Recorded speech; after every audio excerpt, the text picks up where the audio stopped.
WWE Backlash was not good. You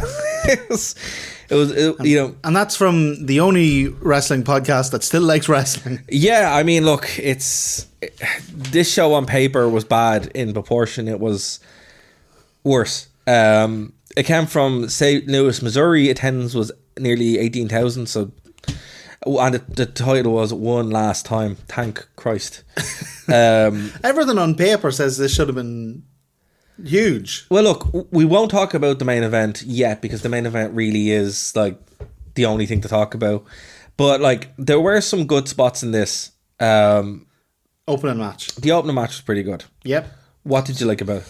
I thought it was a really, really decent opener. I thought it was fairly strong in terms of star power.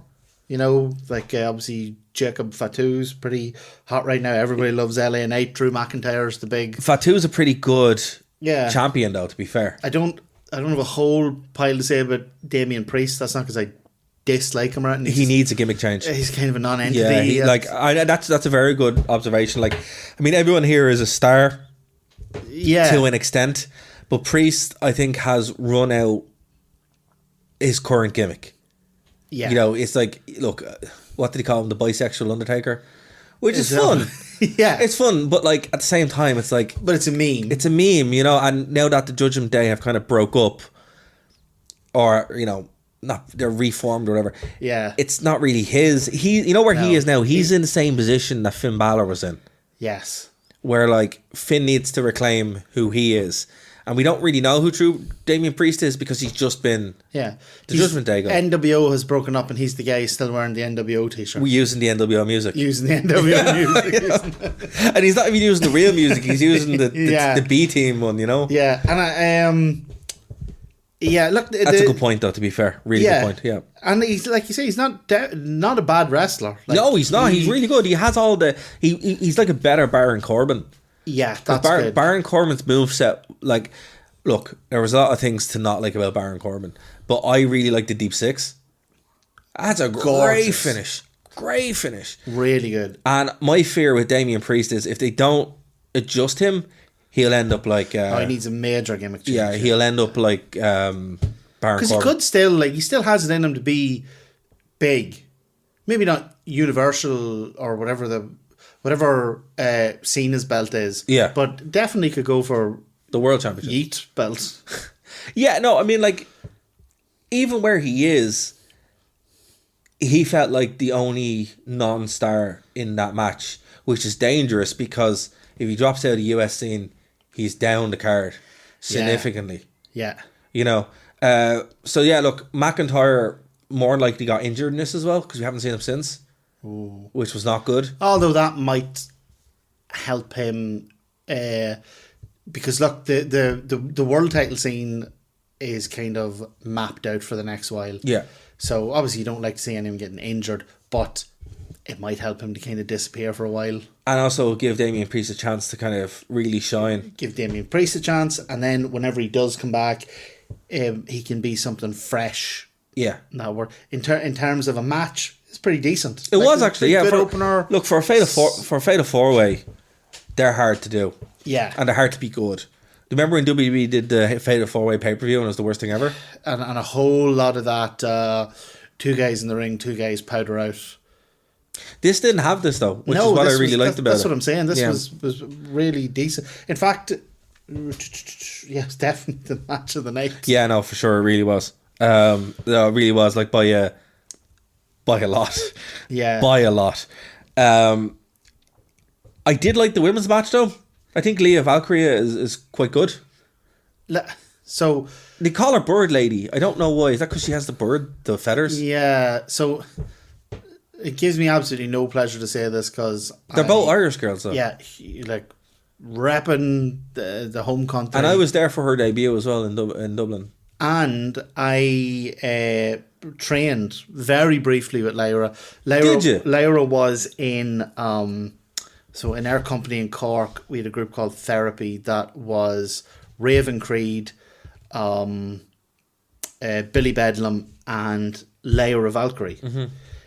And now at that time, Lyra was doing really well. Like, she was getting pushed a lot in OTT, and she was getting more shows, indie shows in Europe and US and wherever else. So you actually have, so you're right. You actually have quite a connection to her. Yeah, well, very, very minimal. But my point is that it gives me no pleasure to say that I thought this match lacked any kind of a spark. It's like two Irish girls going at it. This should have tore the house down. See, I think, look, again, I would stand up for Becky normally. I didn't hate this match at all because... I didn't hate it. I definitely didn't hate it. You know, the Women's Intercontinental Championship was kind of silly because it's like, the roster isn't that deep enough for it yet. It's... And particularly with some of the cuts as well that they've made, it's like, okay, well, who's going to go for these belts? But anyway, I think since Becky's come back, she hasn't actually found her feet, really. Yeah. And I think a lot of this isn't Lyra, it's Becky, really. No, the match was a wee bit awkward and stilted at different periods.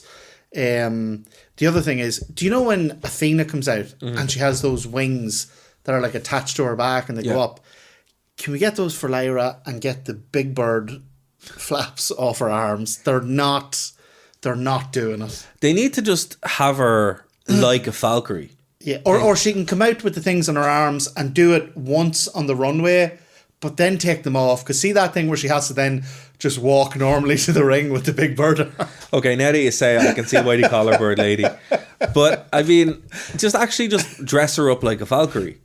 Or just do that. Whatever. Do you know who actually looks amazing? Who? Have you seen Megan Bain in AEW? No. She does a very similar thing, kind of like a Greek or Roman goddess. Oh, I have seen her. She's great. Yeah. Amazing. She looks great. Yeah. And it's one of those things where less is more.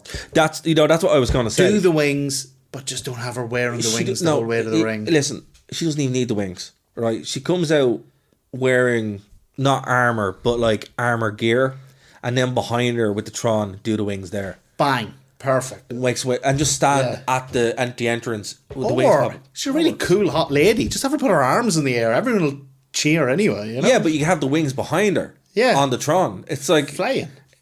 I don't know. The other thing, and it's not as bad as like Mantar. But, you know, and that's why it's great as Mantar. No, but that's what I was expecting when people were calling her Bird Lady. I'm like, I'm gonna pay attention to her entrance and be like, does she walk out with a bunch? Does she dress like a bird? Is that what's happening? No, she comes down doing a red rooster bobbing her head the whole way down. Or what's it? The gobbledygooker? Oh, gobbledygooker. Yeah, gobbledygooker. The other thing about this... No, this feud isn't going anywhere. It's looks like it's going to be going into SummerSlam. Look, maybe you come to SummerSlam and they'll just go... Sometimes the best thing that can happen in a wrestling match is people go, this story isn't clicking. What do we do to rescue it? Yeah. We get in the ring and we kill each other. Yeah. You know, so... Like, I mean, look... Maybe that'll pull it out of the bag. Well, we know Becky can do blood matches, and this would probably be a point where blood matches is probably not a bad show. Becky and Charlotte on the first Evolution is still one of my favourite. It was amazing. Still one of my favourite matches. That's the way this should go. Here, what did you think of like a pretty decent match? Except for before we move on, the only other thing I want to discuss about the Lyra Becky match is there was a thing on the internet going around about Lyra's fiance. Did you see this? I've seen him. Yeah, and I just want to say that. Do you know him? Yeah, again, another guy. Is he an Irish guy? Oh yeah, he's another guy I trained with. Now I say he did training classes and I was in. Fair, them. he does have the big Irish head on him. He does have the big Irish head on him. Like, but he just looks like an Irish guy. What I will say is like he was obviously like they were just showing him as Valkyrie's fiance. He wasn't. Yeah, he was just hanging out. LJ Cleary, he's a wrestler called LJ Cleary. Oh, he's a wrestler. He's not only is he a wrestler, he's good. He's an incredible wrestler. Wow. Okay. He is whatever way they shot him. Dude is jacked. He doesn't look jacked. He has done the last match I saw him in, he was wrestling oh my god, I can't remember his name. He's one of my favourite wrestlers. New Japan World Champion, English guy. Super Zack Sabre Jr. Zack Sabre. Yeah. He was wrestling Zack Sabre Jr. in the Shakuran Hall in New Japan for the world title in the main event. Like, stop. this dude, right? He's never been in AEW. He's never been in WWE. Can I just say one thing? Can I just say one thing? But he's a big time wrestler. Can I just say, and he's awesome. They did not shoot him well. No, at all. Definitely not. It did him no. And you know what? I'm glad you said this because I was looking at him like, yeah, he just looks like a goofball. He does look like a goofball. Now I'm not going to say. I mean, like, look, that's the joke about Horrenda. Like, we all look like goofballs until we start playing, which makes sense. But I mean, maybe if he's going to be on TV. Look like you're going to be on TV. Well, yeah, but he was there. He wasn't there as a wrestler. He was there as Lyra's boyfriend or fiance or whatever. So what's his name again as a wrestler? LJ Cleary. Okay. Dude is jacked. Martin has just showed me a picture of him. Yeah. He actually looks like a wrestler. He's jacked. And he's jacked as hell. And he is, right, he's never been in AEW, never been in WWE, but he is an incredibly successful... He doesn't look like a goof. No. He's an unbelievable pro wrestler. But whatever way they shot him... Every indie in the US, he's done all the major Japanese promotions. So the article Martin just showed me there was top 10 UK talents. Which we'll not get into an argument over. I mean, look... Over the Brits claiming. Look, it is what it is. But, yeah, I don't know. I mean, I thought they were being a bit harsh to him, to be fair. Yeah. But, look, I will say, in their defence, they shot him really badly. Yeah. But again, I think that was deliberately because he wasn't there as a wrestler. He was there as Lyra Valkyrie's You know what way they fiance. shot him? Did you ever see Kick-Ass? Yes. They shot him exactly the same way the way they did Aaron, whatever his name is, from Kick-Ass, where he looks like quite an nerdy type. Dweeb, yeah. But he's actually like really jacked, yeah. Well, I tell you maybe what, that was on purpose. Anyone listening to this, if you don't know him, go on YouTube, type in LJ Cleary, New Japan, and that'll... And subscribe to us. Nerd to Know Media. That'd be great. And join our Patreon. And yeah, no, I mean, that'd be great. Actually, while we're here, if people are joining the Patreon, we can do a post and then do a couple of Reddits. Oh, yeah. Reddit here. Firing. We have a mirror right here. Yeah, oh, exactly. We can do Brilliant. it. Okay, but look, a match that I was enjoying until the end, because I am very sick of this Chad Gable thing. Dominic Mysterio's good choice for IC champion. Penta hasn't got his run yet. And the question I have for you, as somebody who's been following Penta for a while, do you think Penta won't get a singles run before he did the Lucha Brothers, or what do you think? I'm dubious. Or do you think they're building up to the AAA thing? Well, here's the thing. So Penta came in with a lot of hype and a lot of momentum. He still has it, and from day one, it looked like he was going to be Intercontinental Champion in a week. Yeah, that's what it looked like. Yeah, I think it looks like that's Dominic's for the foreseeable. But Dom's a really good choice. Oh no, I'm not saying he's not. I'm just saying I think that looks like his for the foreseeable. I think the US title, obviously, Jacob Fatu is for the foreseeable. Yeah, Penta, as much as I love him, is not.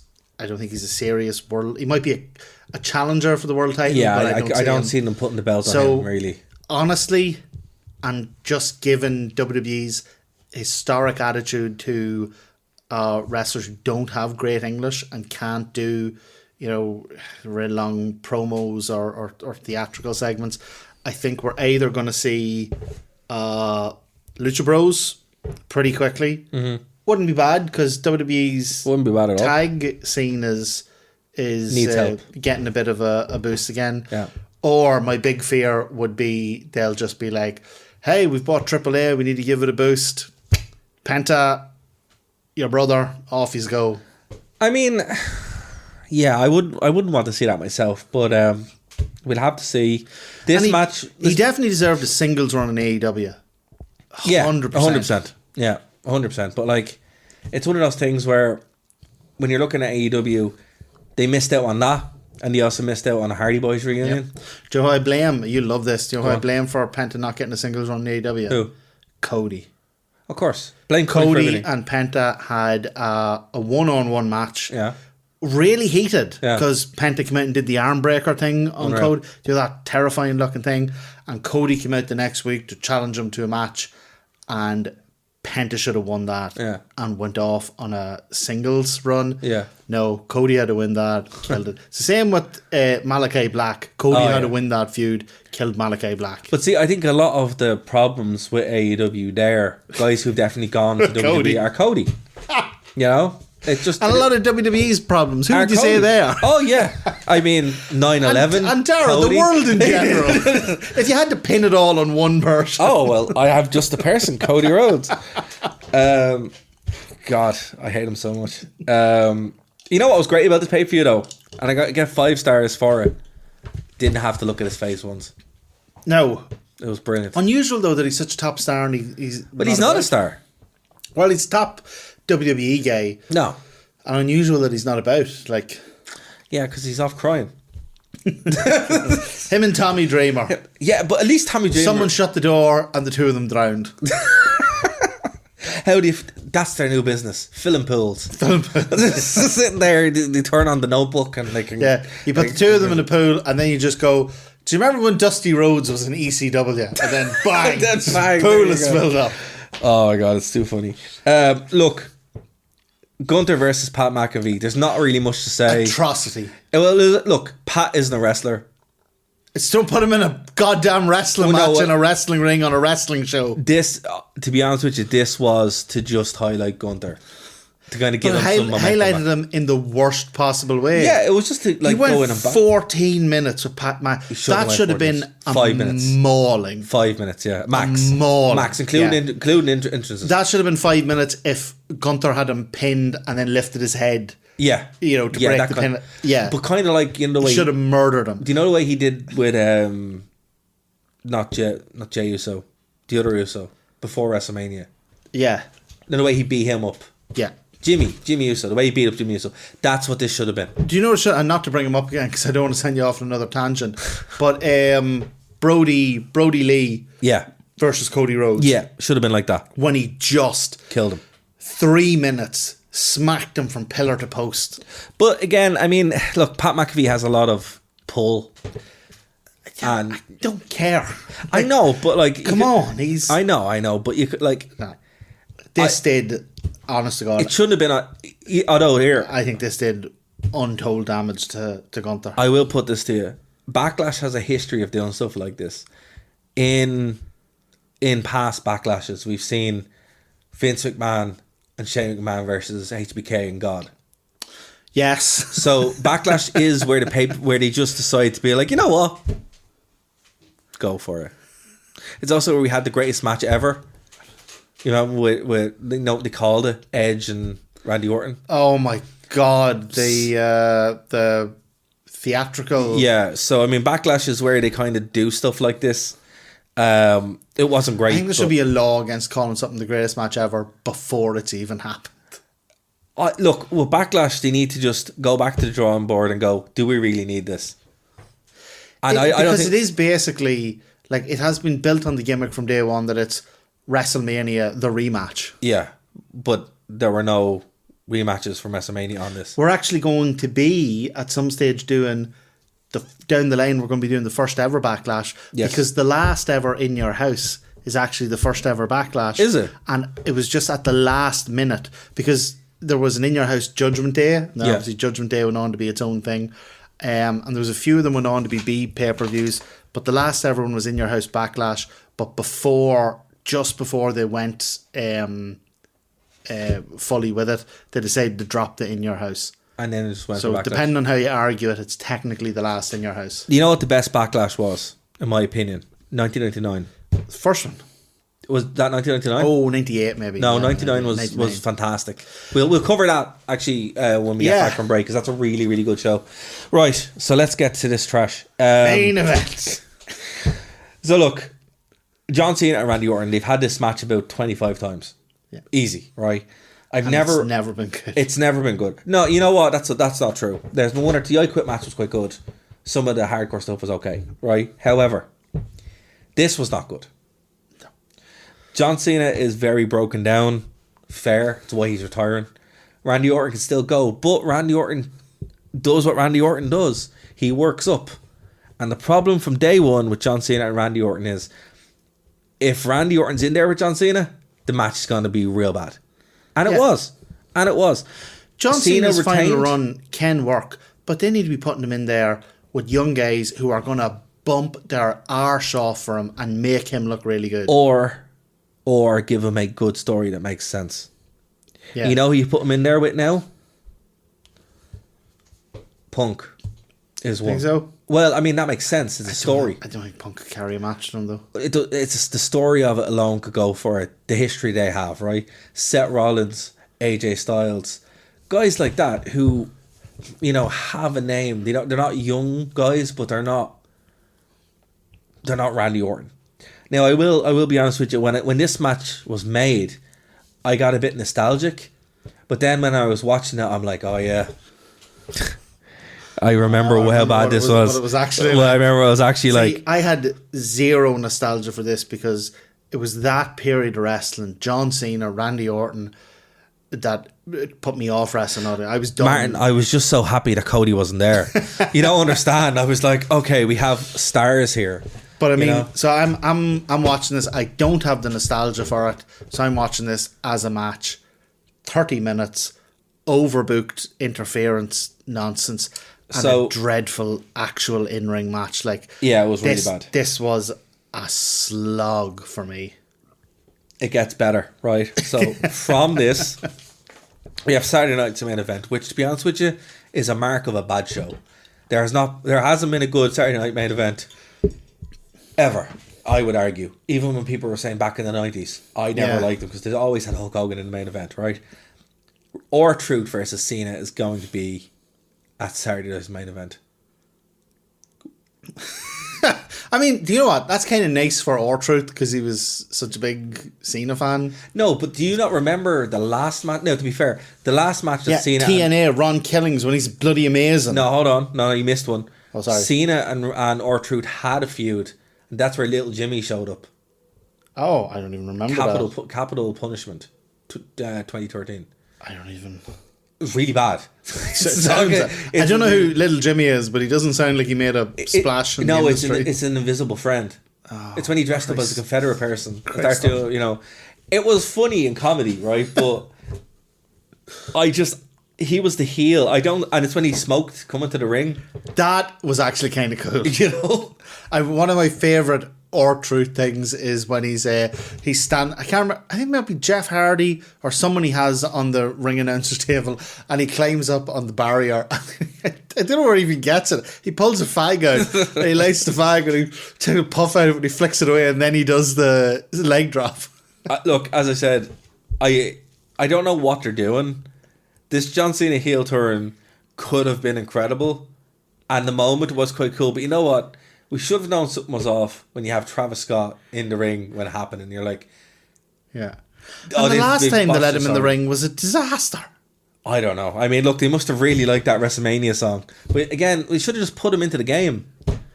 Yeah, I'd be happy with that. I mean, all of Pat McAfee's mates are in the game for some reason last year. I haven't come out and be part of somebody's entourage or whatever. Like, just, I don't know. It's just...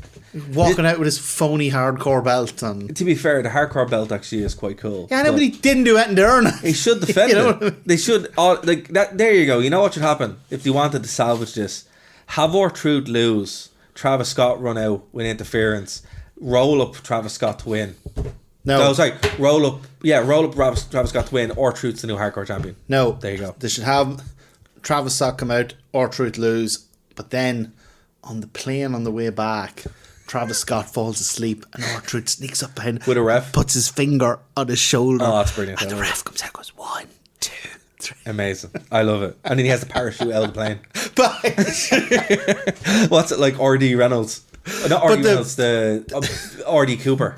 But the painful thing about all this is that because of Dara, I had only ever seen bits and pieces of TNA, but because of Dara, I have watched TNA now, and I do know in the back of my mind that I'm watching this guy do all this goofy nonsense when I know Ron Killings was the best thing in every match I watched in TNA that he was in. Yeah, legitimately amazing. But here's the thing, he's in really good shape for the age that he is. Was he 50? He's 50 and he just looks the same as he was when he was K-Quick. He literally looks the same when he was in TNA. Yeah. The dude is jacked. Or 2002 when he was K-Quick. Unreal. So, I mean, look, he's winning. he's winning, but he doesn't care. You know who's losing?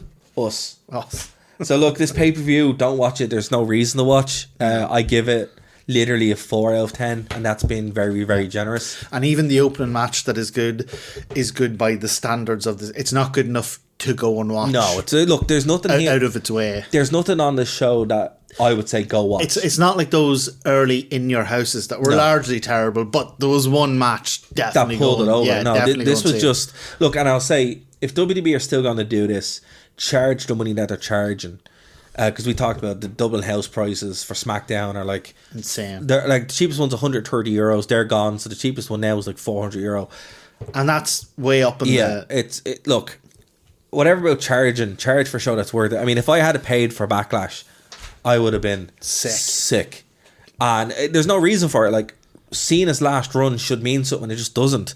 But there's nothing to watch. That's it for this week, guys. Martin, is there anything you want to plug before we get out of here? No, just good to be alive and live with Dara. We will be back next week, folks. If this is your first time checking us out, please do go like, subscribe, tell everybody the podcast, tell your friends, tell your family, tell your enemies. Scream it in the faces of children. Well, maybe don't do that, but just Nerd to Know Media on YouTube. That would help us a lot. We'll see you in the next one. Keep our lead.